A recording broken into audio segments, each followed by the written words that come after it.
Hello and welcome.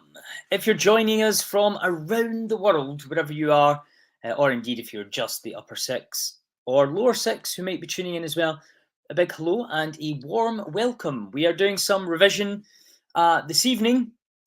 A very warm welcome. It is the globalization topic that we're going to get stuck right into at the moment.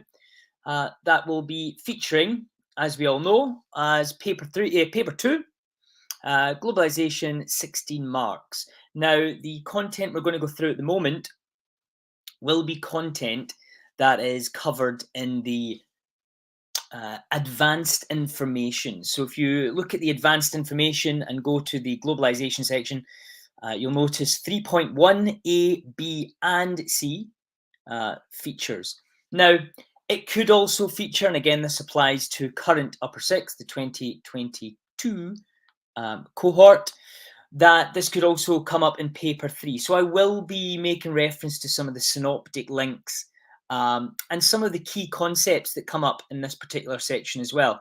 If we have players, attitudes and values coming up, or indeed any of the other key concepts that might be useful to know. So, what is inquiry question one? What are the causes of globalization and why has it accelerated in recent decades? I always say it's really important, regardless of the section that you're looking at in content, that you understand the overarching inquiry question and then what the key idea is, because that always brings you back to what you're trying to actually answer. The questions will always focus around the key idea and the inquiry question. It's just the specific detail that you often need to add from a detailed content. So I'm going to try and cover A, B, and C this evening. You probably already have notes. You might even recognize some of the diagrams that I show, but as part of revision, some of them are just here again. No point in going through it. Some I've updated with some 2022 figures just to give you that extra wow factor. Really important that you understand generic globalization terms. Remember the strands of globalization. What are the main strands? Because any question that you get that's talking about the reasons for it expanding and accelerating, what methods of transport or communication have been involved, it will always be important to be able to reflect back on different strands, because different methods have maybe led to different strands of globalization developing. So, for example, if we're talking about the development of ICT and communications, you could talk about the kind of cultural globalization, the merging of music and trends through social media and the rise of the internet. You could possibly say, if it was linked to transport, you might want to be thinking more about economic globalization too, because that's all about the growth of TNCs and so on. Some of the others could obviously come into both of them too, but always make reference to the strands of globalization that are being impacted by the particular developments that have changed or accelerated. So I'm not going to go through them all. I'm not going to read it out. I will be putting the slides in the link in the bio on YouTube after, so do feel free to look at any of the links or indeed look things up. But think what's going on in the world at the moment. You know, can you see the image at the bottom, which was taken in Afghanistan? That feels a long time ago now, when people were evacuating back in August 2021 after the fall from power of the government that we're in and the rise of the Taliban. What can we see here? You know, look at those people crammed into that plane trying to escape to safety. Lots of aspects of globalization can be considered there. Political globalization. Who was involved? What organizations? What global organizations and players were involved in getting them out? Is that possible without the expansion and acceleration of transport in the past? Cultural globalization as well. We know that waves of migration, I'm making the synoptic links here, waves of migration have impacted the streets of the United Kingdom, of other places in Europe. I just heard earlier that Poland have now taken in over 2 million migrants from Ukraine over the last month. 2 million. Sadly, the UK's figure still remains in the thousands and the low thousands at that. Yeah, so when you're looking at images, again, if this is paper 3, you're given data stimulus content. Think back to what we're talking about now. Think of the strands of globalization. What's allowed things to accelerate and grow? Obviously, I've already made reference to Ukraine. I really just feel that in your answers, the wow factor of globalization, because you will know the next section is also in the advanced information that talks about intergovernmental organizations and how they have played a part in globalization. So it is worth acknowledging here the role that IGOs have played to this point in the Ukraine crisis, and how actually the global response with aid, again, economic globalization can be reverse with aid and so on. So I'm just trying to expand our thinking on this. But let's bring it right back to the spec. Now, one of the really important things, if we flick all the way back to that first slide again, 3.18, globalization involves widening and deepening of global connections, interdependence, interesting term, one of the key concepts of the spec, and flows, which can be commodities, capital, information, migrants. That's what I was just talking about with the Afghanistan and the Ukraine example there. So we've already got some 2021 Afghanistan, 2022 Ukraine examples of the widening, deepening connections and interdependence. We will now have Ukrainians spread much further out of Europe and maybe even beyond. Just keep that in your mind as we go through this. So let's think very carefully then. Now, you probably can't see because I think my head is in the way, but if I move my head away, there we go. You can see now on the bottom corner, I've gave you some information on the different flows. What are the main global flows at the bottom? So we mentioned capital. That is, of course, the flow of money. And I will talk a little bit more about that later, because one of the advancements through globalization and ICT in 2022, which is also very important, is the way that we exchange money. The way that capital flows around the world is very different. Again, linking it back to Ukraine, there was a lot of interesting theories on what potentially might happen with Bitcoin. And would Russian oligarchs flood the Bitcoin market in an attempt to prevent their cash from and assets from being frozen? That didn't actually come true in the end, but there was a lot of media reports at the time saying that cryptos might play a part. So maybe if we're thinking about how global flows have changed over time, we can talk about digital banking, how money is spreading. You can go on a device. Again, that's IT. We'll come to that again later. But it's very easy now to exchange money with the touch of a button on your IT device, your mobile phone, your laptop, and you can indeed transfer money anywhere in the world. Commodities or materials, really useful. If we think, it's all linked here though, it's all absolutely linked. You can see a link here to superpowers and indeed a link to other parts of the course. Containerization played a really important part in that, which we'll come back to later, because that again is a 20th century accelerating factor. But they're able to flow much more freely, raw materials and products, because of the advancements that happened. Again, we'll come to that later. This is a bit of an intro. Information, technology, the development of the internet, and again, I'll come back to that later. Another important flow, very much a 21st century explosion in information exchange. It changes constantly in terms of the numbers that are involved. And I'll talk later. I think when I taught, particularly the current upper six, the figures already went up. I think there's another 14% got access to internet now than what I did have when I originally taught that lesson. I think the figure's now 65% in January 2022 have access to the internet, whereas I think it was something like 52 a year and a half ago or so. So we can see that even that's rising. Tourism, another hugely important flow. It's, again, can you link that to COVID?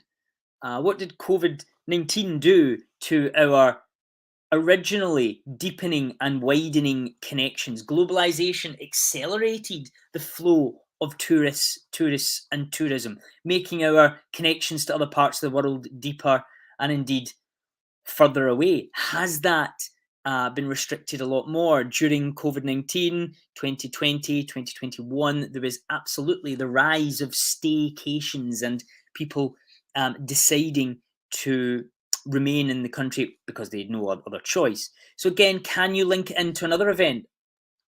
Very, very easily. Migrants, I spent the first few minutes talking about the flow of migrants, but these are the main flows that have, you could probably say, for the last 60, 70 years have been increasing.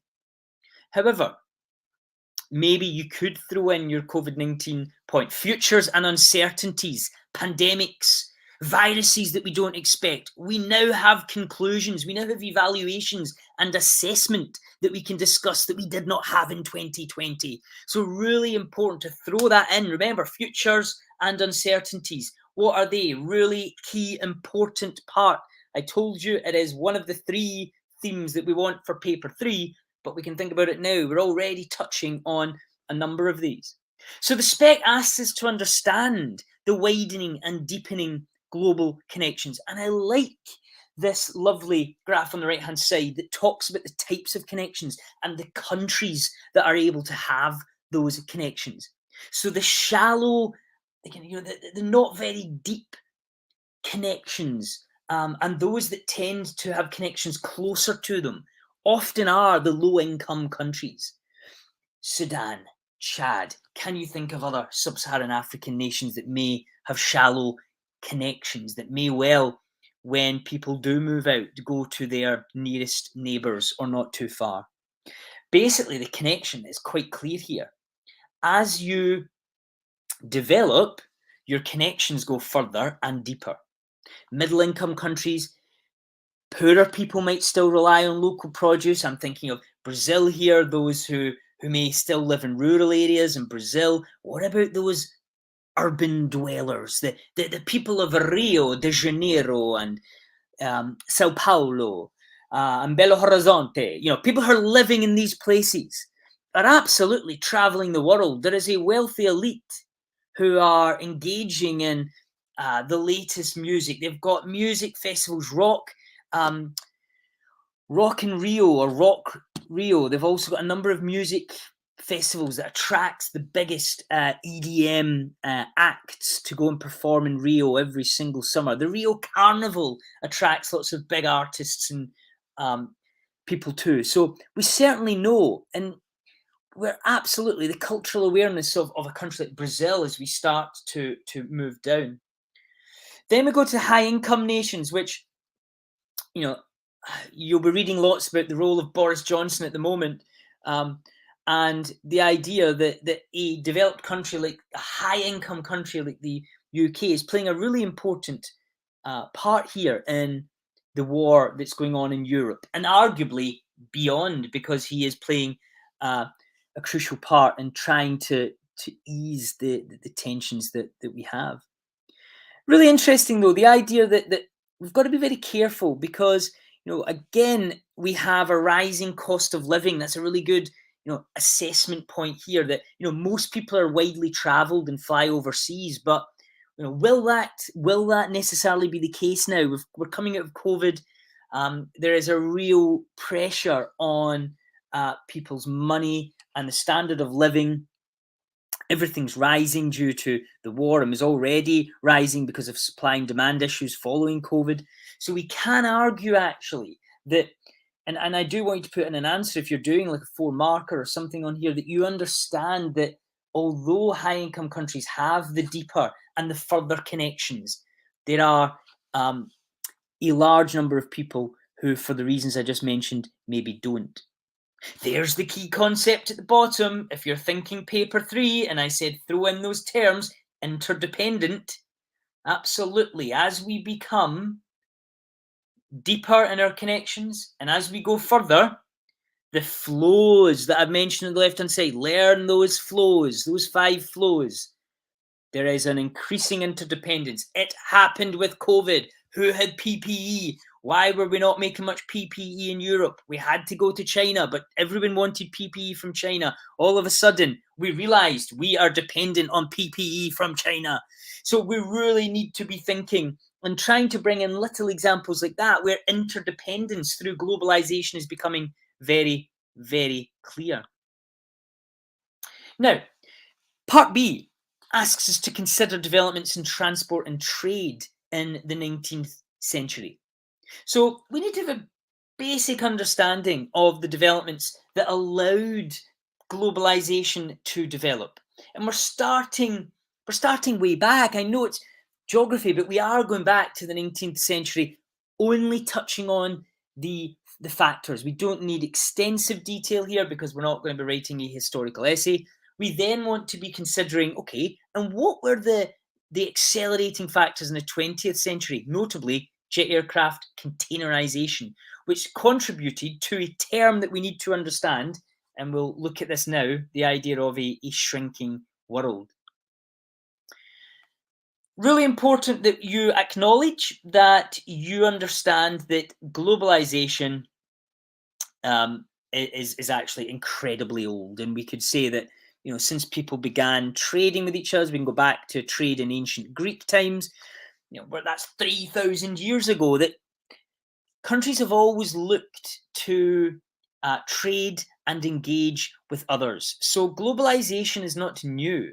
It's not a new phenomenon at all. It's the pace that globalization has went at. The accelerating factors, the 19th and 20th/21st century factors, are what have really increased the pace of globalization. And that's a really important point. Christopher Columbus, the discovery of the Americas, look what that did to global prices. So we know that globalization has definitely occurred over a long period of time. I really like this Krakatoa eruption of 1883. How's that linked to globalization? I'll let you have a look at that link at a later date, and I'll share it in the bio later. But effectively, it was the first global media news event. It was featured quite widely across the world, and there's lots of examples. If you open up that link, you will be able to see lots of news articles at that time. So we know that information was still able to flow back in the late 1800s. It was able to reach print media, not at the same speed that it does now, but there was still this idea of sharing information via media. We know that things can be shared in an instant. You know, we can look on our forms of social media and see news that's happened over the last 2 minutes. Obviously, we understand that it would have taken time back then, but that's why we're exploring the factors that have accelerated it, and IT being one of them. What about going back to the 19th century? How would people have been able to communicate? How would Queen Victoria find out what's going on in the overseas colonies? Obviously, you know, a huge challenge, but changes were happening, and very important ones. Steam power. Britain became a leading power in the 1800s. Steam technology, steam ships were able to move goods and armies, interestingly enough, quickly along routes in Asia and Africa. Railways in the 1800s as well. Railway networks expanded globally. 1904, 900-kilometer Trans-Siberian Railway, able to connect Moscow, China, and Japan. Today, again, we can travel within the UK or beyond in very quick periods of time. We have bullet trains, you know, that are traveling at 250 miles per hour in other parts of the world. You know, we have huge advancements, which came from back in the 19th century. Obviously, the latter part there about the higher speed now shows you that over time we've used some of these early technologies, which is an interesting point to make, isn't it? That some of the accelerating factors that might have originated in the 19th century, we've continued to adapt, expand, and develop, and use new technologies largely to make things faster, e.g. bullet trains, in Japan. So that's quite an interesting little assessment and judgment point there that you could be thinking about. The other one there that was on that slide that I haven't mentioned is the idea of the telegraph. And this beautiful site in Ireland, which you can just about see by the red dot, is indeed the telegraph field where the first Atlantic, it crossed the Atlantic from the first transatlantic telegraph from America to the UK. Now, why was that revolutionary in the 19th century? Because effectively it would have been a 3-week boat journey for businesses or people to communicate. So this is a good example of how, the first cables for this type of technology were installed under the ocean, completed again 1858. A number of attempts didn't manage to get them installed properly, but eventually Valentia Harbour to Newfoundland was the first telegraph message. So the telegrams were able to be sent from then on. Good example, and there's an article there you can read in more depth. A good example of the early technologies that began to develop. So we can see, and this is really important because the term shrinking world was indeed in the spec. Now, if we think about what I was showing you there, the idea of steamships and the development of steam trains, that's taken us to the late 1800s, which is the middle globe, or the second globe down, sorry. And that had increased speeds from, traditionally horse-drawn coaches and sailing ships, which were averaging about 10 miles per hour. So we can see that we went from 10 miles per hour up to steamships 36 and steam trains 65. So what that was able to do, even at that early stage, was the travel time between places decreased and the distance declines in terms of significance. And what I mean by that is it no longer feels onerous or challenging to get from A to B because it's faster. It's not as significant as maybe it would have been. Go back to my previous slide there. A 3-week journey can be slashed quite quickly, or not needed at all if you can send someone a message in super quick time. But then we start to think how things propelled forward even more in terms of transport. And we move forward to the 1950s with the propeller aircraft, 300 to 400 miles per hour. And then the really interesting one, the jet passenger aircraft, where we're going up to 500 to 700 miles per hour. All of those globes and shrinking down because the travel time is decreasing and the significance of the distance declining too. Both of those points lead to this idea of a shrinking world and effectively what is referred to as a time-space compression. That is what I've just said. The relative distance between places measured in either time or cost. I guess cost could be significance. Because it is significant if it's going to cost you 5 months of your salary. That will make the world feel like a larger place because the significance is the cost. But by bringing down the cost, which not all of these technologies brings down cost, and I guess we could say that with the smallest globe there in terms of accessing cyberspace and the World Wide Web, it's not necessarily cheap because in many countries, devices are still incredibly expensive. We'll come back to that shortly.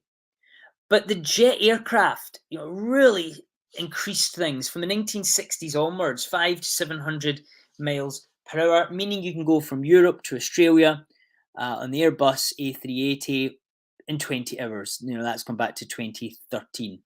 Fantastic. So really important that you get to grips and understand the speeds and how it's changed over time and how that has led to the transmission of information more easily and the falling cost of communications in terms of time and eventually cost, physical cost. Money comes with that, but it takes time. Think of the the idea of the cheap airlines that would fly from the UK to America. Again, let's see, coming out of COVID, how many of them are still going to be existing. But I've put down the bottom because I'm thinking, paper 3, futures, futures, futures. Let's think of our key concepts that link in with paper 3. Could we argue, and could the future be an era of time-space divergence, when the journey time between places increases due to congestion, lower speed limits, or other limiting factors is interesting? Could we have further pandemics? Or if you think about climate change, another paper 3 one, attitudes and values. Maybe the limiting factor is our emissions. Fossil fuels. We no longer wish to take part and get involved in flying across the world X number of times a year because it's not good for the environment. So we've managed to get futures in there, and our attitudes and values, and climate change. Oh, the synoptic link. All this is paper 3 screaming at you here. What an excellent section to really start to cram in some of your thinking. So could you mention in an evaluation, in an assessment, on a 12-mark paper 2 question, or indeed a paper 3 question, yes, you've talked about shrinking world as the way things have been going for the last few hundred years, but could we be coming to an end? Could it be time-space divergence and the end of a shrinking world? You may think I'm, talking nonsense, and it may well not come to fruition, and all these scary ideas won't happen. But these important concepts we've just mentioned are really useful in helping us think about some form of evaluation or indeed assessment in our writing. Now we go to the 20th century. I've already just mentioned jet aircraft there because I was showing you the idea of a shrinking world. I've put a lot of text in these slides. Normally I don't like putting a lot of text in slides, but I'm aware that some people might not be able to, 1, view this, or 2, watch back. So I will be uploading the slides if people are trying to physically take notes and don't want to type things out all the time. So if I put lots of the text in here, lots of the things I'm going to say should hopefully be able to be pasted into your notes. So the rise of the jet aircraft is significant, and I know I've just talked a little bit about that and the times that it took with the Paris to Australia example in the Airbus A380. But I want to take a little bit of time to think about the other one, containerization. Containerization, incredibly important. Who can forget Malcolm McLean? If you forgot that, look him up. Malcolm McLean, the man who changed the world. He's probably, he deserves to be on a Geography Hall of Fame, doesn't he? He was the one who came up with the idea of containerization while he sat in his van, and it's led to a world that's very different. Cargo once arrived in bales and bags and took ages to sort out a container. Now we combine our efficiency, time-saving, large, efficient ships in order to allow us to increase trade. Think of flows, commodities, goods. Moving around the world, which in effect is also meaning capital's moving as well. People are paying for these products. Things are going to other parts of the world. What's great about it as well, we're using developments in IT in order to be able to track these products. These container ships been tracked. We can guarantee delivery. It's just great. We know there's been some issues during the last year or so. We'll maybe come to that when we think of disadvantages shortly. But we can see in terms of greener transport, futures, attitudes and values, greener transport, the grams of CO2 to transport a ton of goods 1 kilometre, air freight 560 grams, truck 47 grams, rail 18, the Maersk Triple E container ship 3 grams. Which takes me back to my food miles argument. Remember I talk about my food miles argument? There's a really good attitudes and values there. Is it good to shop locally when You may have at a farmer's market when Farmer Giles is bringing down 5 punnets of strawberries. How many grams of CO2 per kilometre is he giving off compared to your Maersk Triple E? Just worth thinking about. It's just another idea. Containerization, then, I think it's worth understanding how it's helped advance globalization. It's helped economic globalization, but by allowing goods to go across the world quicker, it's changing cultures, it's goods, it's products that are going, very, very far and allowing goods and products to go. Refrigerated containers as well mean that it can be fresh produce too. What are the disadvantages though? It is slower. What about landlocked countries? Again, that takes us into the issues that landlocked countries have. And again, containerization allows you to access trade much easier. You're a winner of globalization if you have a coastline. Lots more. And again, you can pause the video here and look at some of the other issues. There's a good synoptic link with potential environmental issues and disasters too. Another synoptic link, thinking into paper 3, feedback. I know often the idea of a feedback loop comes into physical geography a lot more, but let's think of this bullet point that we're looking at the moment. Let's think transport and trade. What's happened with what I've described about changes over the 19th and 20th century? Communications and transport has been improving for thousands of years. Each new breakthrough helps trade to grow in geographical scale. The technological progress brings changes which allow companies to operate more efficiently, more effectively. What then happens is they're able to increase their profits. What then happens is they are able to put money into further research into transport and technology, which then feeds back into transport, which then allows them to make more money, and then allows them to look into technology again. They build new global markets, and round we go. Good example of the connections. And again, there's players involved there. TNCs are the ones driving research into technology, into transport, which is very good. The idea of a feedback loop here, quite useful with trade and transport if you are thinking of paper 3 as well as paper 2. But again, it would be nice in a conclusion if you were assessing the advancements or the reasons for the acceleration of globalization. Here, with the green bubble, which is trade, we could almost say that that's TNCs, isn't it? TNCs are accelerating this which is allowing the transport and technology to develop, and so on, round we go. Really interesting. Good example is EasyJet, isn't it? Who have managed to use technology. They've embedded technology into their process. They were the initiators in go online, book your cheap flight, very easy, click a few buttons and then you're flying. Again, they made it quite basic, but it was affordable to the many. Maybe we'll bounce back again in the coming years and months, but they definitely took advantage of changing technology and were able to incorporate that into changing transport. Okay, let's move into part C.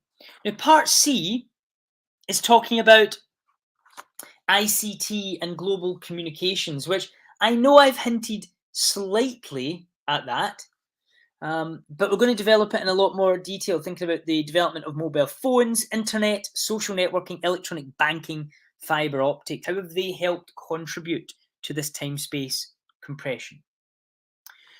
Well, here's the latest. We know that the internet began with very little users. If we go back to 1995, and the images on the right kind of show you what it would be like when your dial-up box followed by what actually happened when you got online, which was lots of information pages, arts, business, economy, education. And it was very much just click, read, have a quick look at your emails that not many people had reason to send things to you. And then that was really it. But then things started to develop. Apps and websites started to develop. Bebo, Friends United, and then all these other websites and apps developed over time.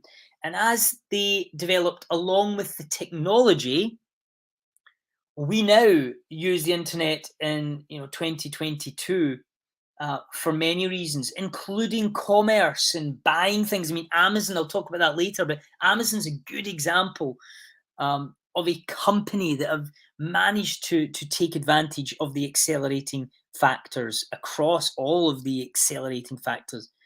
But now we're talking 65% of world population has access to the internet, which is very, very interesting. But how have things changed? It's changed in a very quick time. And how it's contributed to a time-space compression is that the speed and the ability to communicate has become easier and accessible to a greater number of people. But what you're able to do with it, and I remember having this Nokia on the left-hand side here, it was basically text, call, or play Snake, a game that was very basic. But now, if we go all the way to the end here with 5G, we're using real-time video to speak to anyone, anywhere in the world. Incredibly effective, quick, and fast. But also, a good little example here is M-Pesa. The use of mobile phones to make mobile payments. Now, originally developed in Kenya, it has a number of basic services that can be offered. It's really simple. You can deposit and withdraw money through it. You can transfer money to other users. You can pay bills. You can purchase airtime. You can transfer money. And all this is through the use of a mobile phone. Really easy, really efficient.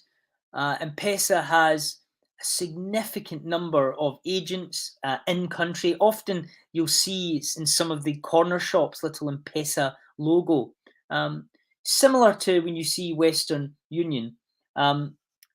Basically, you can then take your mobile phone up and you're able to make global payments. That's a good example of economic globalization using mobile technology. Really good, incredibly useful. It's something that would be worth using as a little example. There's a good TED Talk there. I've put it down the bottom, and once I share the slides, please do have a look. Fiber optic cables. This is just incredible, isn't it? Look at this is the number of undersea internet cables added by year.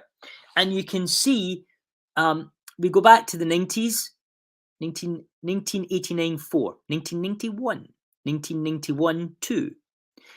And then let's fast forward to most recent years, 2019, 39, 2020, 21. So we can see the significant rise. And here is players. We're connecting again. We're making the connections. These fiber optic cables are transmitting large amounts of data at very high speeds. Technology. Widely used in our internet cables. And the important bit linking to players is that often there are national governments or TNCs such as Google who are involved in the use and laying of these undersea cables, which is carrying everything that we try and send. Some useful clips here. They go into quite a bit of depth, but it's just useful that you know that this is really important in terms of helping us create this time-space compression. It allows us to have this fast internet that we all take for granted, and the TNCs are playing their part. How has the internet changed, though? It is one of the main, growth factors that you do want to be talking about. And as I said earlier, it started off with, we can go back here to the introduction in the early 90s of the World Wide Web, and there was a lot of just simple looking at things.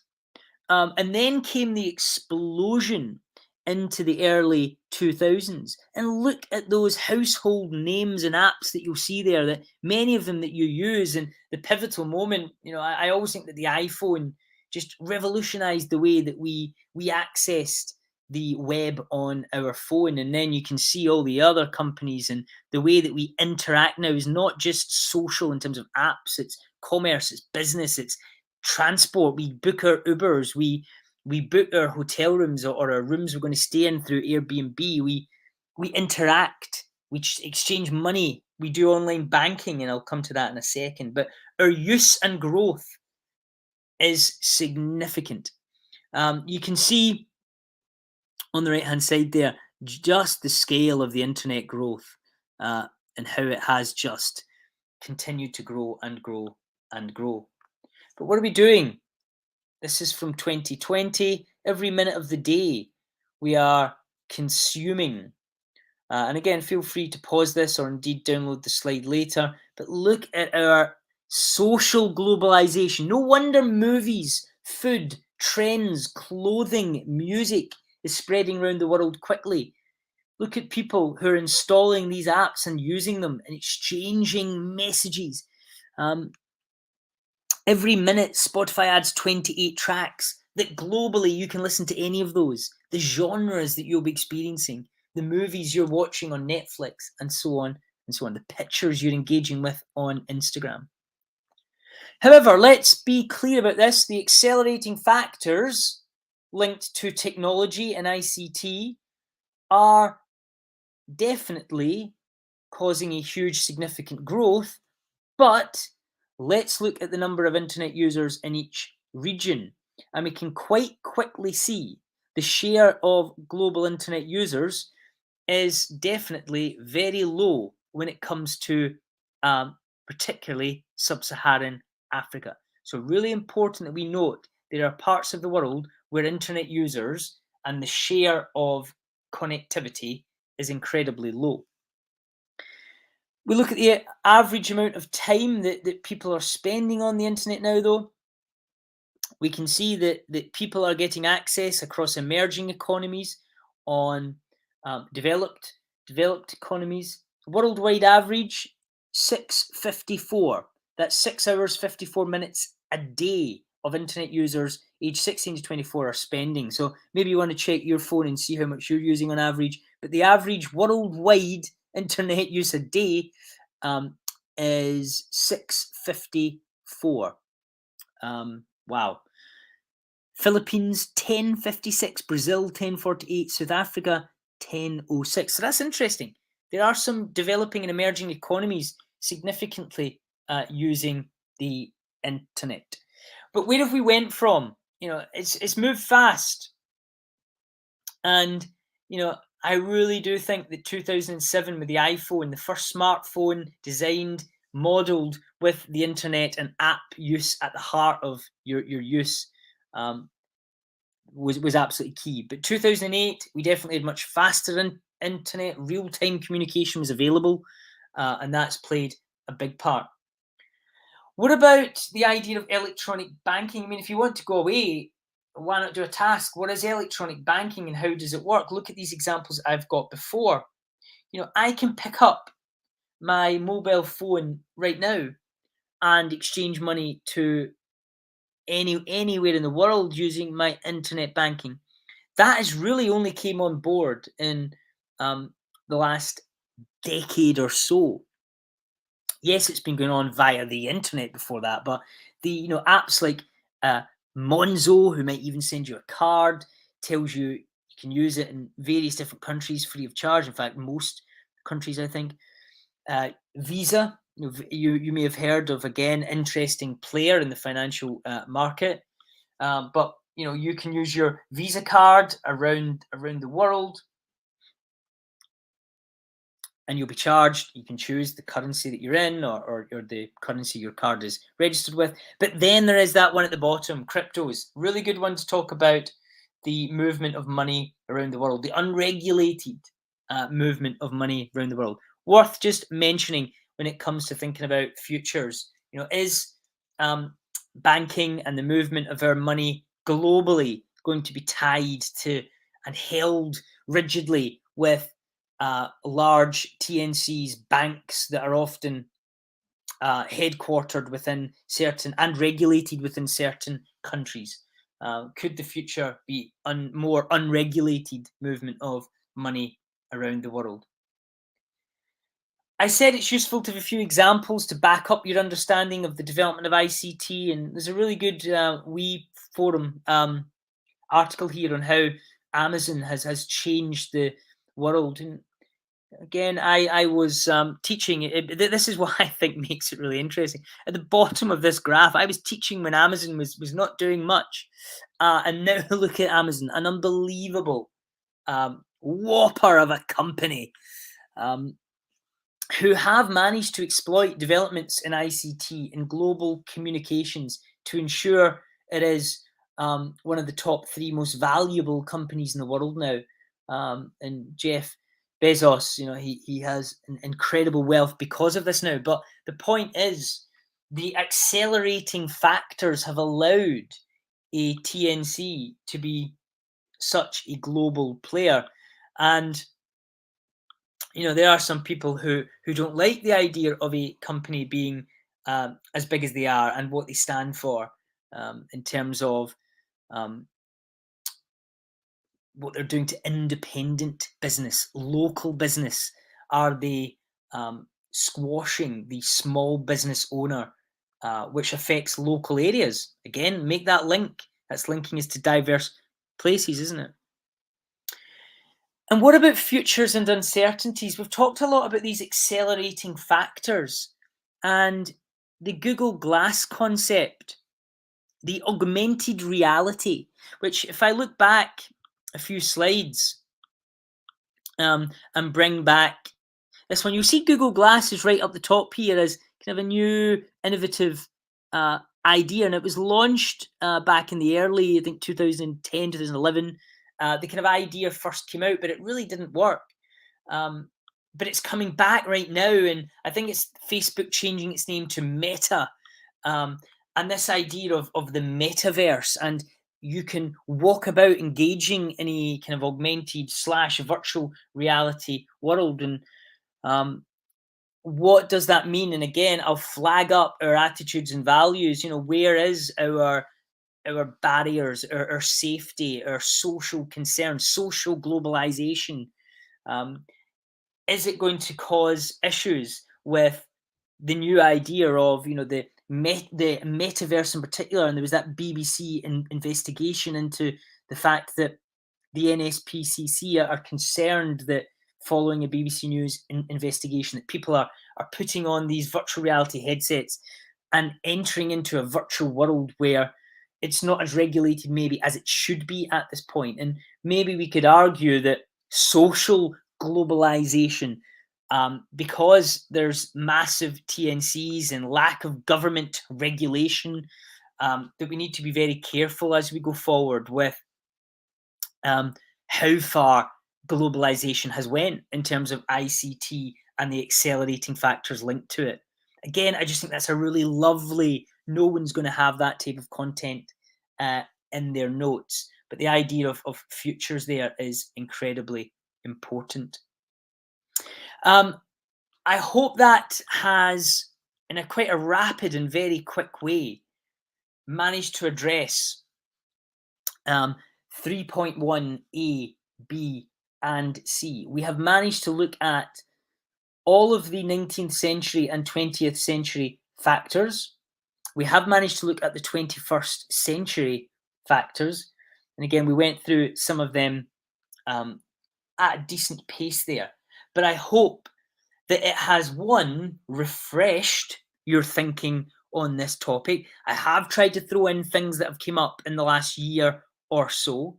If you do have any comments or indeed questions, do feel free to add them into the comments section at the moment. Happy to take any questions, or indeed, as always, send me an email after. But that was a very rapid run through of 3.1 A, B, and C, and I hope you've managed to take something from it.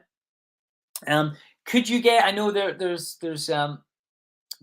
an email coming actually, saying, will this be a kind of 4 or 12 marker? Obviously I don't want to predict.